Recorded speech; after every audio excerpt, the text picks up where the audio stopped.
Hello everyone, welcome to सीख study smartly. मैं हूं बलजिंदर सिंह, एक बार फिर से आपके साथ जुड़ चुका हूं और एक नए जेआरएफ होल्डर के साथ आपको मिलवाने वाला हूं, जिनका नाम है उपासना कंबोज। तो उपासना जी, आपका मोस्ट वेलकम है सीख स्टडी स्मार्टली के ऊपर। तो आपको कैसा फील जी हो रहा सर। है अपना जेआरएफ क्रैक करके?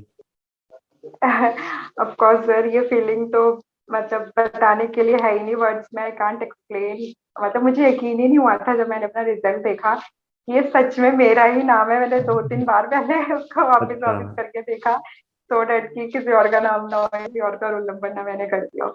तो मुझे बहुत अच्छा लगा और जेन्युइनली एक मतलब नॉन एक्सप्रेसिबल फीलिंग है।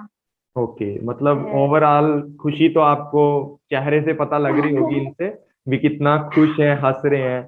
तो हाँ मैं ये सर। पूछना चाहूंगा सबसे पहले कि आपका जो हाँ। नेट जीआरएफ है पहली बार में हुआ है या आपने पहले भी कभी एग्जाम दिया था? नहीं sir, it's my first attempt और सबसे ज्यादा खुशी इसी बात की है कि फर्स्ट अटेम्प्ट में I am able to secure the rank like in JRF holder. Okay, तो दैट्स मतलब ग्रेट जीआरएफ इन्होंने फीलिंग। निकाला है, फर्स्ट अटेम्प्ट के अंदर ही इन्होंने अपना नेट जीआरएफ है जो क्रैक कर लिया है। तो उपासना जी, मुझे एक बात बताओ कि आपने प्रिपरेशन कैसे की कि आप पहली बार में ही मतलब एक रैंक पोजीशन पे आकर के जीआरएफ क्लियर कर चुके हो? तो मुझे उसके बारे में बताओ कि आपने किस तरीके से प्रिपरेशन की, पेपर वन कैसे पढ़ा, पेपर टू कैसे पढ़ा। तो मैं बता देता हूँ, उपासना का जो पेपर टू है वो एचआरएम है। तो कैसे आपने पढ़ा सब कुछ? Sir, first of all paper one तो आपकी आपने हेल्प कराया। पेपर वन में पहले गाइडेंस तो मैंने सर से ही लिया था कॉल करके कि मतलब मैं स्टार्ट कर रही हूँ तो सर प्लीज मुझे एक्सप्लेन कर, प्रोसेस होता है कैसे चीजें करनी है एंड ऑल। तो सर ने भी कर एंड पेपर वन मैंने आपसे पढ़ा, आपकी कुछ यूट्यूब क्लासेस देखी जैसे रिसर्च टीचिंग, क्योंकि सच में एकदम हार्ड सब्जेक्ट लगता था और मेरे लिए थोड़ा नया भी था। दो I was studied earlier also in the graduation and post graduation, but research ऐसा था कि उसमें काफी नई नई चीजें थी तो नहीं आता था समझ एकदम से। देन आई डिसाइडेड, मैंने सर से बात करी एंड सर ने मुझे समझाया कि काफी सिंपल लैंग्वेज में इसको समझना होता है, चीजों को इतना कॉम्प्लिकेटेड नहीं लेना है। एंड देन वो सब चीजें मैंने सोची, उसके ऊपर इम्प्लीमेंट करा एंड सर की कुछ क्लासेस देखी। सर का रोज यूट्यूब होता था, क्लासेस होती हैं सर का। अपना स्टडी चैनल है जिसमें हम लोग सब कुछ देख सकते हैं, फर्स्ट पेपर की क्लासेस एंड ऑल। एंड आपके क्विज़ेस ने बहुत हेल्प करी सर पेपर वन के लिए, कंप्यूटर की रिसर्च टीचिंग एवरीथिंग। तो सर का टेलीग्राम में भी चैनल है, तो मैं सर के सारे चैनल्स के साथ ज्वाइन थी। लक्ष्मी मैम की भी क्लासेस होती हैं, लक्ष्मी मैम ने मुझे पेपर टू में बहुत ज़्यादा हेल्प आउट करा। एंड सर आपकी क्विजेज जो हर डेली नाइट में होती थी, उन्होंने बहुत ज़्यादा हेल्प आउट करा कंसेप्ट ओके, क्लियरिटी के लिए, तो टू जो अंडरस्टैंड जहां करने से के मैंने लिए। एक टाइटल लिया है, अगर मैं देखो तो हर जो जीआरएफ होल्डर है उसके साथ मैं एक टाइटल भी लगा रहा हूँ अब की बार की क्विजिस का कमाल है। तो वो टाइटल है जो किसने दिया है? उपासना जी ने दिया है, ठीक है। उपासना ने जिस दिन मेरे पास रिजल्ट सेंड थैंक यू। किया, तो पहले तो इन्होंने बताया कि सर मेरा नेट जीआरएफ पे क्रैक हो चुका है। मैंने बोला सच में? मेरे को भी दिखाओ जरा कि बच्चे भेज रहे हैं, आप क्यों नहीं भेज रहे? तो मैंने बोला ऐसे कैसे हो गया, आप क्लास तो लगाते नहीं। स्टार्टिंग के अंदर होता है ना, बहुत सारे बच्चे ऐसे होते हैं छुपे रुस्तम, उपासना जैसे। हाँ। तो कई बार क्या होता है कि क्लास में आते नहीं है। क्विज ये डेली लगाती थी। जब भी मैं क्विज लेता था 9 बजे रात को, तो डेली आती थी, ये थी 2 दिन रोज भी आती होती थी। हाँ। ठीक है, एक हाँ। काजिकता बेगम नाम है उनका, मे बी वो भी हाँ। आती थी। उनका भी आपके साथ इंटरव्यू करवाऊंगा मैं, उनको भी ओके। आपके सामने पेश करूंगा कि किस तरीके से, खातिजा बेगम है उनका नाम, खातिजा बेगम ने किस ओके। तरीके से अपना नेट जीआरएफ क्रैक किया था। तो ये सब बच्चे ना रैंक के लिए पागल थे। मतलब जो पहले ग्रुप के अंदर ही जो क्विजेज होते थे 15 क्वेश्चन के, वहां पर ही ये बच्चे रैंक के लिए पागल रहते थे कि फर्स्ट पे मैं हूँ, सेकंड पे ये है, आज मैं सेकंड पे सही आई बोल रहे तो हो आई कैसे? तो तीन चार सर। ऐसे हाँ। स्टूडेंट थे, मेरे को याद है इन सबका। ठीक है, तो जिनका क्या हो जाता था, मतलब आपस के अंदर लगे रहते थे कि यार फर्स्ट पे मैंने आना है, तो सर मेरी रैंक फर्स्ट पे क्यों नहीं आई आज? तो फिर मैं हाँ उनको हाँ, बिल्कुल समझाता था सही। कि इस तरीके से आपको प्रिपरेशन करनी है, आपका अच्छे से आ जाएगा। हाँ तो जी, हाँ जी। दूसरा, एचआरएम के लिए जो लेबर वेलफेयर वगैरह है, तो लक्ष्मी मैम, हाँ लक्ष्मी कुशवाहा मैम को आप फॉलो कर सकते हो। हाँ उनकी भी हाँ। यूट्यूब क्लासेस आ चुकी हैं मे बी, तो उनको आप ज्वाइन कर सकते हो। ठीक है, बाकी एचआरएम के हाँ लिए मैं हाँ। पढ़ा ही रहा हूँ मेरे यूट्यूब चैनल के ऊपर। ठीक है, एचआरएम के लिए आप मेरी क्लासेस भी फॉलो कर सकते हो, कॉमर्स पेपर 2 के लिए, मैनेजमेंट के लिए। तो वहां से भी आपको हाँ बहुत जी। फायदा हो जाएगा, क्योंकि बहुत सारे बच्चे हैं जिनका भी जेआरएफ हुआ है। उपासना भी आपके हाँ सामने हाँ। बैठे हैं, तो रोज ने भी आपको कल बताया था, और भी बहुत सारे स्टूडेंट्स हैं जिनका नेट जेआरएफ दोनों ही क्रैक हुए हैं, वो भी पहली बार में। तो उपासना जी, आपसे अच्छा। पूछना चाहता हूं मैं, पेपर 1 और पेपर 2 को आप हम्म। स्पेसिफिकली कितना टाइम देते थे? क्योंकि एक बात तो मैं ही बता देता हूँ कि 9 बजे जैसे ही होते थे, 9 बजते थे रात को, क्विज के लिए तो ये हाँ भाग कर आते थे सब लोग।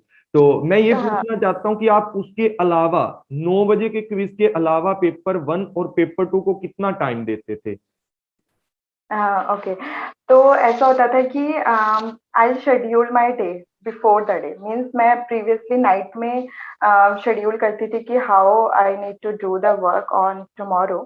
तो मेरे को कल कैसे प्रिपेयर करना है, क्या करना है, उसका टाइम टेबल मैं नाइट में अपने माइंड में सेट करके सोती थी कि मॉर्निंग उठूंगी 7, इसके बाद मुझे क्या करना है, कैसे करना है। तो मेरा एक स्ट्रेटेजी ये रहा कि फर्स्ट हाफ और सेकेंड हाफ मैंने अपना जो डे था वो दो टाइम में डिवाइड कर दिया। तो first half I go for the paper 1 and second half I go for the paper 2।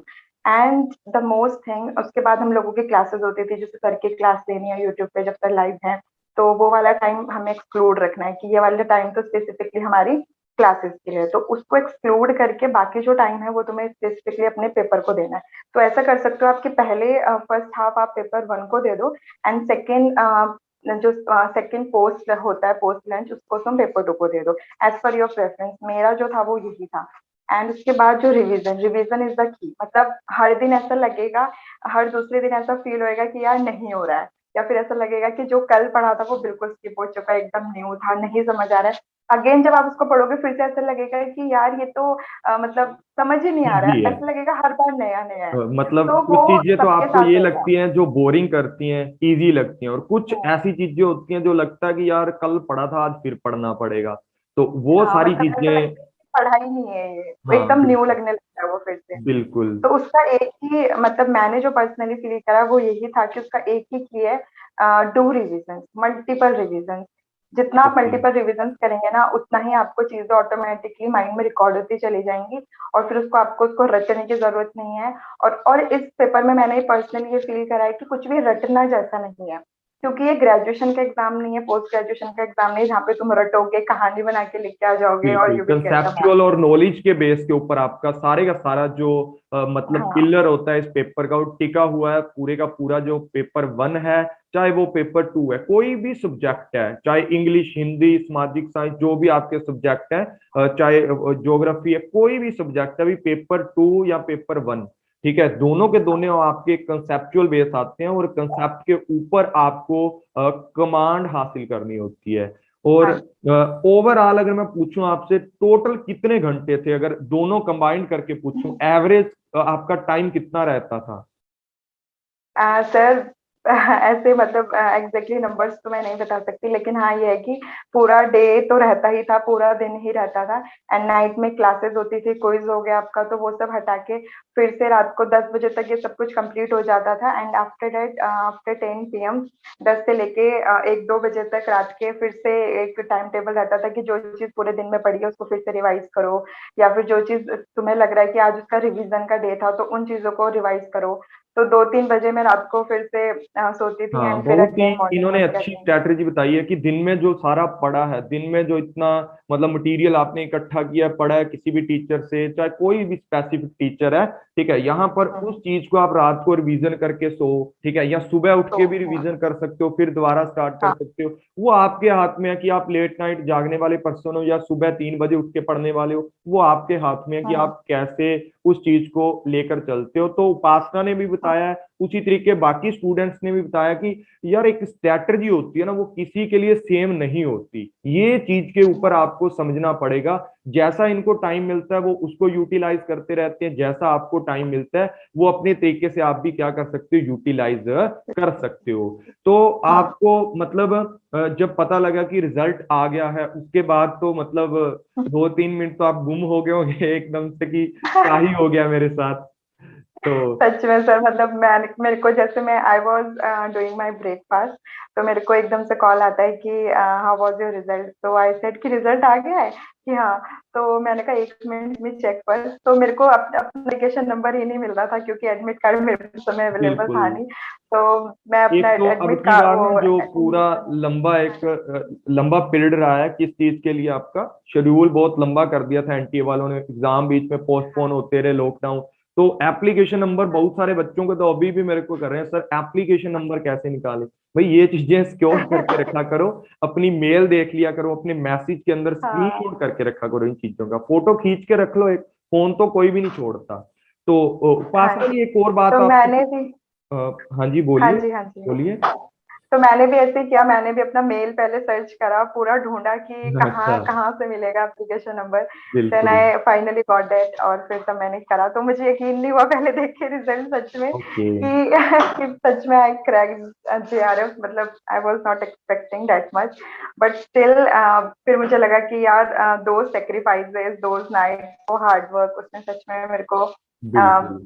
पे ऑफ और करा है। उपासना आपसे एक बात और पूछना चाहता हूँ, जैसे हाँ जी सोशल मीडिया की बात करते हैं, आजकल का हाँ जमाना ही सोशल मीडिया का है। हाँ हाँ। आपको डिस्ट्रैक्ट करने वाले बहुत मिल जाते हैं लोग। तो आप उस बिल्कुल हाँ चीज के अंदर क्या करते थे? एक्सटर्नल आपके कुछ क्लूज होते हैं जो आपको डिस्ट्रैक्ट करते हैं, चाहे आपके फ्रेंड्स हाँ लोग जी हैं, फ्रेंड सर्कल में हाँ जी रिलेटिव है, हाँ जी चाहे घर के भी हाँ काम जी। है, तो उन चीजों से बचने के लिए आप क्या करते थे?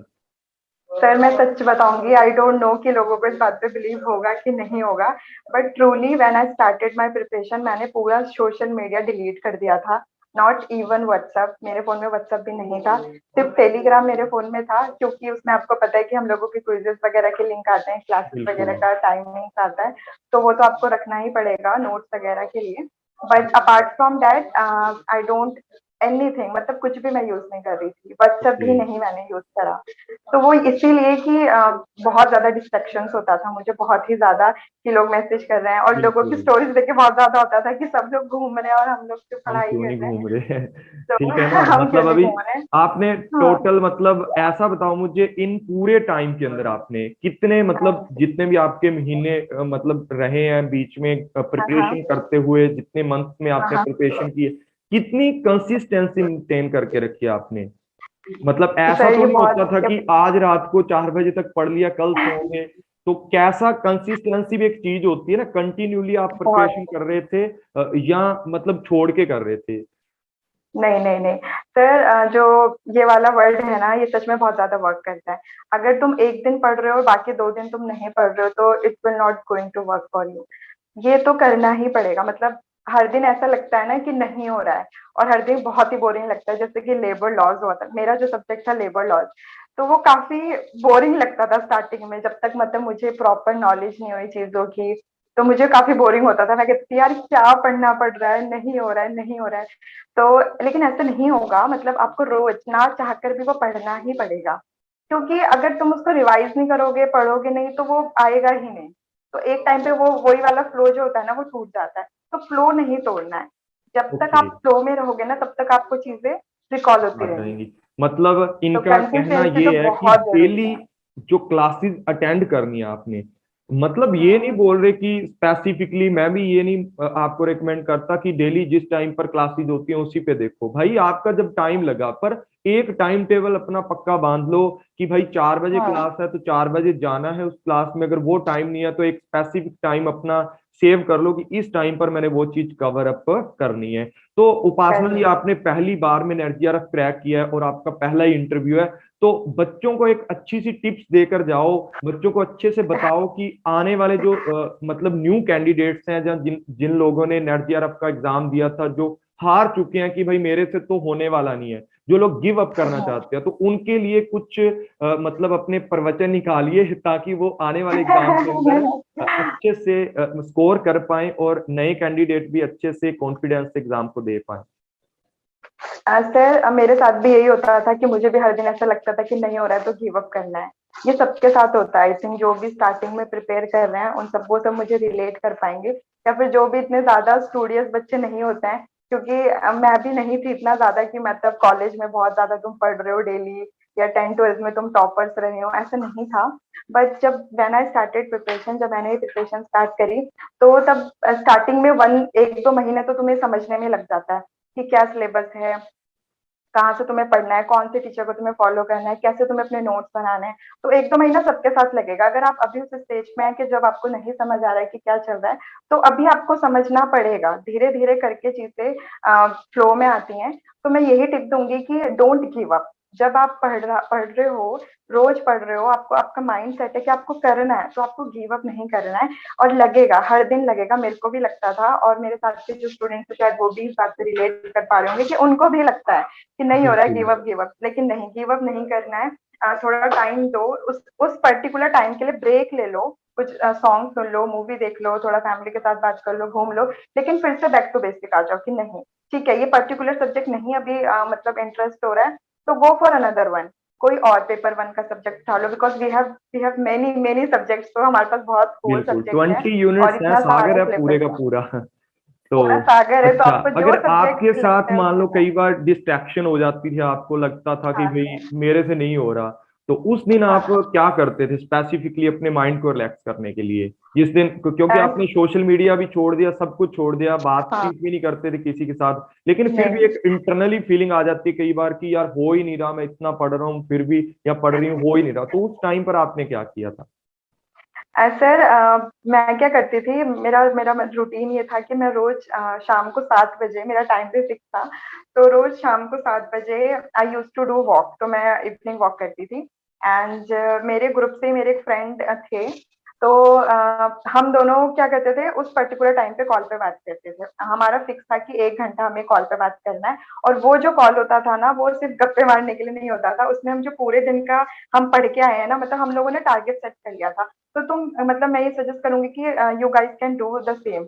आप अपना कोई स्टडी पार्टनर रख लो, मतलब बेस्ट जो आपको अंडरस्टैंड करता हो, आप जिसको अंडरस्टैंड करते हो, फिर तुम लोग टास्क रखो कि आज तो इतना यूनिट पढ़ के आएगा या आएगी, जो भी है, शाम को हम इस पर्टिकुलर टाइम पे डिस्कस करेंगे। तो मेरे साथ वही होता था, मैं रोज शाम को 7 बजे उनसे कनेक्ट करती थी, और हम दोनों आपस में डिस्कस करते थे कि हमने क्या पढ़ा, और अगर उनको वो पर्टिकुलर यूनिट आती है तो वो मुझसे उसमें क्वेश्चन भी पूछते थे कि अच्छा ठीक है, तूने ये पढ़ा तो बता उस पर्टिकुलर लेबर लॉ में ये कैसे होता है, कौन से नंबर पे होता है। फिर वो मुझे करेक्ट करते थे ऑन द सेम टाइम कि हाँ तू गलत है, तुझे यहाँ पे इम्प्रूव करना है, तुझे दोबारा कल को पढ़ के आना, फिर से मैं दोबारा से क्वेश्चन करूंगा, सही करूंगी बात है, करके। ये बहुत ही तो अच्छी ये स्ट्रैटेजी। अगर बहुत आपके ज्यादा साथ है। एक लॉयल पार्टनर है, मतलब आपका दोस्त है कोई, चाहे कोई भी है यार, जिससे के हाँ साथ आप रह सकते हो, अच्छे से पढ़ सकते हो, या वो बंदा आपके लिए ट्रस्टेबल है, तो भाई उसके साथ टारगेट फिक्स करो, कॉल करो, 1 घंटा रिलैक्सेशन करो, टहलो।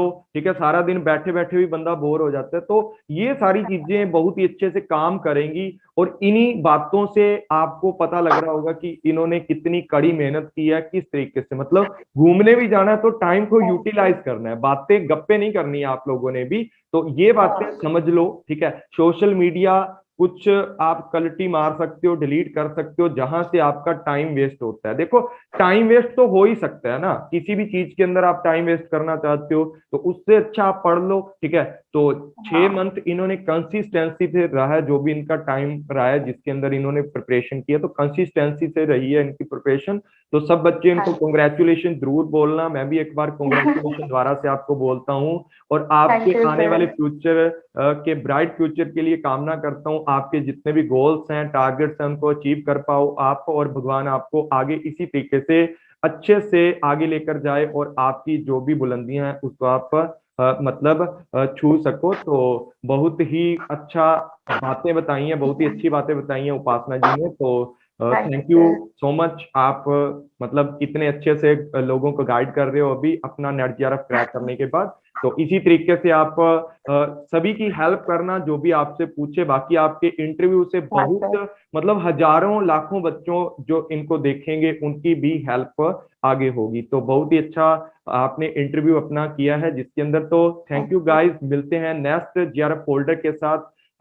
उपासना जी को कॉन्ग्रेचुलेशन जरूर बोलना, ताकि आने वाले टाइम में इनको और मोटिवेशन मिले और अपनी बुलंदियों को छू सके। तो थैंक यू सो मच उपासना जी, आपने भी थैंक यू टाइम सर। निकाला और मैं मेरे पास भी एक टाइम की शॉर्टेज थी, फिर भी मैंने सोचा चलो इंटरव्यू कर लेते हैं। कि बच्चे का इतना अच्छा स्कोर है, इतना सब कुछ है, तो बहुत थैंक ही यू। अच्छे से इन्होंने अपना नेट जेआरएफ क्रैक किया। इसी तरीके से आगे भी सक्सेस आपको मिलती रहे। तो thank you so much, take care, sir bye bye. मैं हाँ एक जी, हाँ बोलो बोलो। सर तो मैं एक लास्ट टिप जो है वो देना चाहूंगी, वो हाँ जी, हाँ यही जी, बिल्कुल। कि जितने भी स्टूडेंट्स हैं वो अपने वो जो भी मतलब स्टार्ट कर रहे हैं प्रिपरेशन, तो वो क्विजेस को जरूर दें। सर के क्विज में आए, सर के यूट्यूब लेक्चर्स देखें, वो आपको बहुत ज्यादा हेल्प आउट करेंगे। एंड अगर कोई एचआरएम सब्जेक्ट से है जस्ट लाइक मी कोड 55, तो वो लक्ष्मी मैम की क्लासेस को फॉलो कर सकता है। रेगुलर स्पेशल क्लासेस अन अकेडमी प्लेटफॉर्म पे होती है। मैंने यही सब कुछ फॉलो करा, तो मुझे यहीं से सब कुछ मिला है। सर के क्विजेस को रोज करें, क्योंकि उससे आपको क्या पता चलेगा कि पेपर का लेवल कैसे होने वाला है।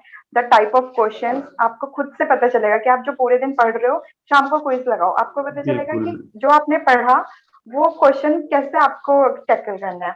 तो ही आप उस सही डायरेक्शन में करोगे, क्योंकि हार्डवर्क सब करते हैं।